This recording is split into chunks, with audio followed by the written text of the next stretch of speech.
आपको दिखाते हैं एक्शन में बुलडोजर कहां नजर आया एक बार फिर। दरअसल यूपी में चला बुलडोजर और एमपी होते हुए गुजरात तक ये बुलडोजर पहुंच चुका है। बुलडोजर का एक्शन गुजरात में दिखाई पड़ा।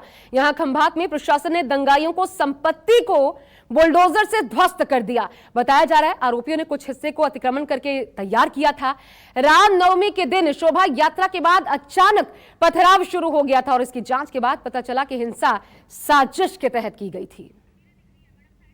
चलिए हम आपको तस्वीरें ये जो दिखा रहे हैं तस्वीरें दरअसल देखिए ये कार्रवाई की गई है। बुलडोजर अब एक बार फिर चला है और आपने देखा किस तरीके से यूपी से एमपी से अब सीधा सीधा गुजरात के खंभात पहुंच गया है और इस तरीके से ध्वस्तीकरण की प्रक्रिया को अंजाम दिया गया। लेकिन ये जो बुलडोजर एक के बाद एक अलग अलग राज्यों में चलता नजर आ रहा है बहुत ज्यादा पसंद नहीं आ रहा। इसको लेकर तमाम विपक्षी पार्टियां जो हैं वो सरकारों को घेरने में भी जुटी हुई हैं।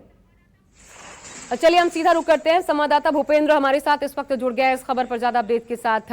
भूपेंद्र, ये क्या है, ये असर है बुलडोजर बाबा का असर है या इस प्रकार की कार्रवाई को कितना सही कितना गलत कहा जाए?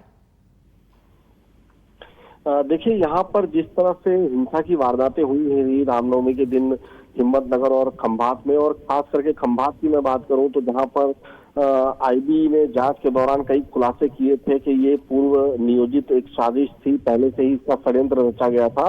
उसके बाद अब यहाँ की जो प्रशासन है वो हरकत में आया है और जितने भी दंगाई थे जो नामजद हुए हैं उनकी जो इस तरह की संपत्तियां थी जो अवैध थी, जो अतिक्रमण करके बनाई गई थी, जिसमें पान सुपारी के गल्ले थे, टपरी थी, इसके अलावा कुछ किराने की दुकानें थी जो अतिक्रमण कर बनाई थी, उन तमाम जगहों पर बुलडोजर चलाया गया है कलेक्टर की ओर से और वो तमाम संपत्तियां फिलहाल ध्वस्त की जा रही है। तो एक तरह से कह सकते हैं कि यूपी से मध्य प्रदेश होते हुए बुलडोजर जो है अब गुजरात तक पहुंच नहीं भूपेंद्र, लेकिन सवाल तो यह है कि अगर ये अतिक्रमण था तो ये अतिक्रमण क्यों अधिकारियों की निगाह में पहले नहीं आया? इसका मतलब ये उनकी लापरवाही। और अगर अतिक्रमण था तो सिर्फ इस साजिश जिसे बताया जा रहा है कि दंगा साजिश थी उसके बाद ही नजर में क्यों आया? फिर इसे क्यों ना बदले की कार्रवाई कहा जाए?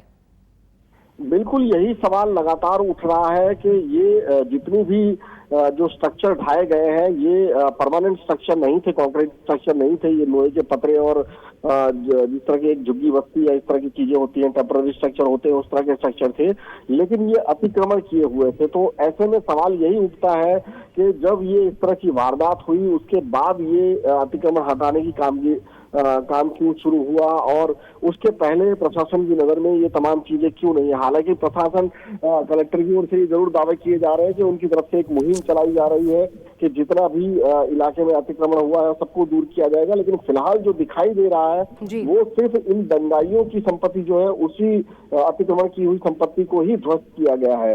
तो सवाल अपने आप उठता है। हालांकि प्रशासन ये कह रहा है कि वो तमाम जो अतिक्रमण किए गए हैं उनको दूर कर रहा है। जी ठीक है।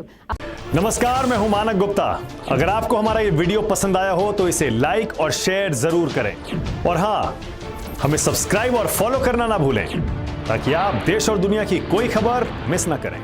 चाहे कोई ब्रेकिंग न्यूज हो या कोरोना वायरस से जुड़ी कोई भी अपडेट, पॉलिटिक्स हो या आपकी जेब से जुड़ी कोई खबर, इलेक्शन की कोई न्यूज हो, कोई कंट्रोवर्सी हो या फिर कोई वायरल वीडियो, सब कुछ मिलेगा न्यूज़ 24 पर। तो जुड़े रहिए हमारे साथ और देखते रहिए न्यूज़ 24।